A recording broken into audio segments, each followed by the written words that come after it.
ఇష్టమైన చోట, ప్రేమ ఉన్న చోట కష్టం కూడా ఎలా ఉంటుంది? రైట్? దేవునికి స్తోత్రం. ప్రారంభంలో భర్త ఒక కూర అడిగితే భార్య 3 కూరలు చేసిద్ది. అసలు కష్టం ఫీల్ అయిద్దా? దేవునికి స్తోత్రం.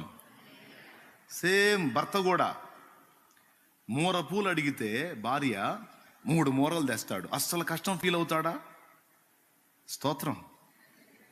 ముక్కు పొడగ అడిగితే మెడలోకి చైన్ వేపిస్తాడు. అస్సలు కష్టం ఫీల్ అవుతాడా? నో.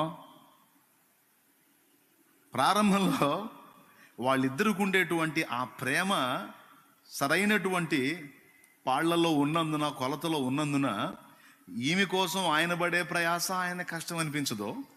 ఆయన కోసం ఏమో 3 కూరలు చేసినా 30 కూరలు చేసినా ఏమో కష్టం అనిపించదు.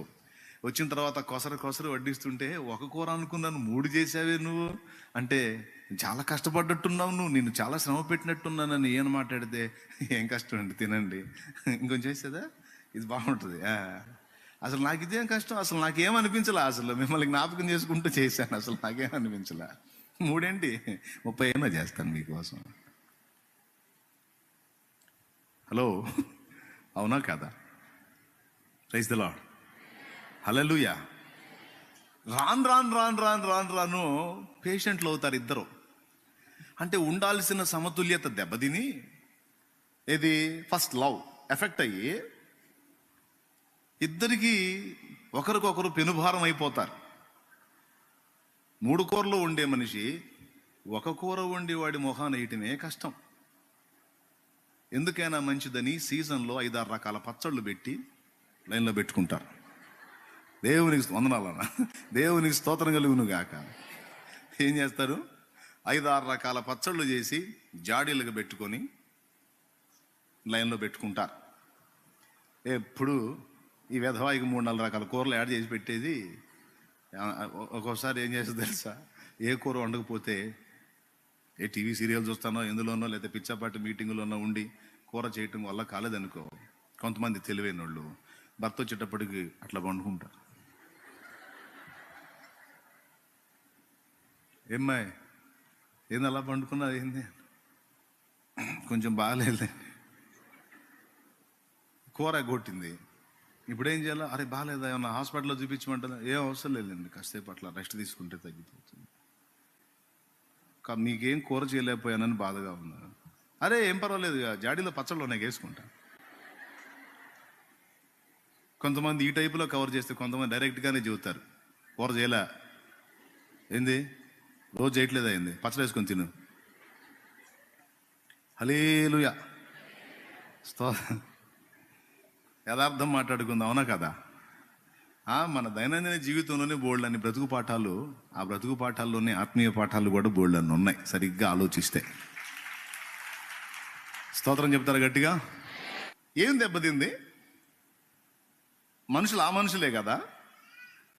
ప్రారంభంలో 3 కూరలు ఇబ్బంది కలిగిన వ్యక్తికి చివరిలో 1 కూర చేయటం కూడా కష్టమైపోయింది. ఎందుకు? ఆ 1 కూర చేసేటప్పుడు కూడా ఎన్నిసార్లు ఆ బాండీలో వేయించేటప్పుడు ఆ కర్మాన్ని కొట్టిద్దో ఏమో తెలియదు. భర్త విషయం కూడా అంతే. అంతకుముందు ఎంత చేసినా కూడా ఆమెకి ఏముందమ్మా ఇదే ఉంది అనే మనిషి నీకోసం నా బతుకంతా ధారపోసాను కదా దరిద్రపుదాన అని సణుగుతా గొణుగుతా వాగుతా ఉంటాడు. ఎందుకు ఇద్దరు ఇట్లా పేషెంట్లు అయిపోయారు? ఫస్ట్ ఉన్న టైప్ ఇప్పుడు ఎందుకని లేరు? ఇద్దరికి ఏం రోగం వచ్చింది అంటే ప్రేమ అనేది తగ్గిపోయింది.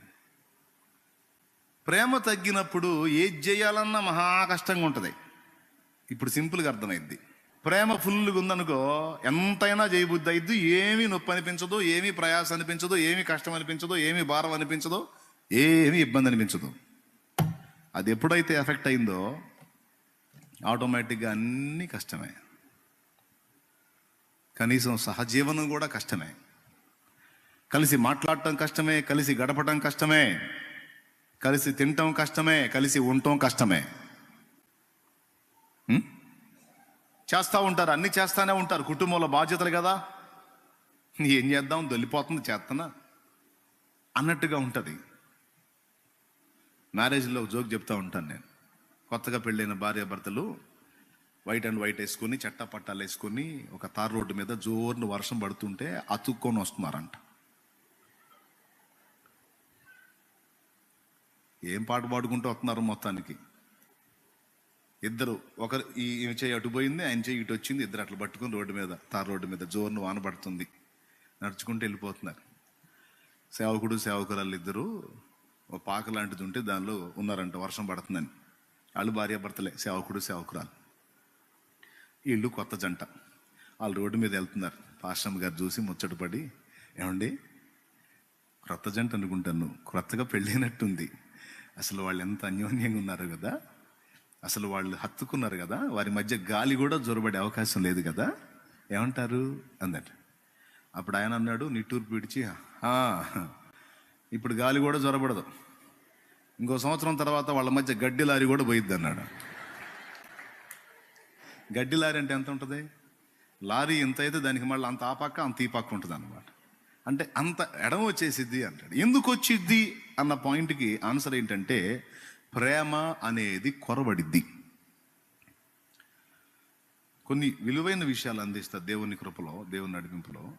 చాలా జాగ్రత్తగా వినండి. జస్ట్ ఏదో మిమ్మల్ని కాసేపు హాస్యంతో నవ్వించాలని ఈ మాటలు చెప్పట్లా. నయానో భయానో నవ్విస్తూనో కవిస్తూనో ఒక విలువైన పాఠాన్ని మీకు నేర్పాలనేది నా ఆరాటం. ప్రైజ్ ది లార్డ్, హల్లెలూయా. ఇక్కడ పాయింట్ ఏంటంటే, మనలో దెబ్బ తినకుండా ఎప్పటికీ బ్యాలెన్స్గా ఉండాల్సినవి కొన్ని ఉన్నాయి. అవి మనలో లాస్ అయినప్పుడు మన నుంచి ఆపోజిట్ ఫలితాలు వస్తుంటాయి. అవి మనలో బ్యాలెన్స్గా ఉన్నప్పుడు సత్ఫలితాలు వస్తుంటాయి మనలో నుంచి. మనందరం కూడా ఈ విషయాలని కేర్ఫుల్గా ఎప్పటికప్పుడు పరిశీలించుకుంటూ ఉండాలి.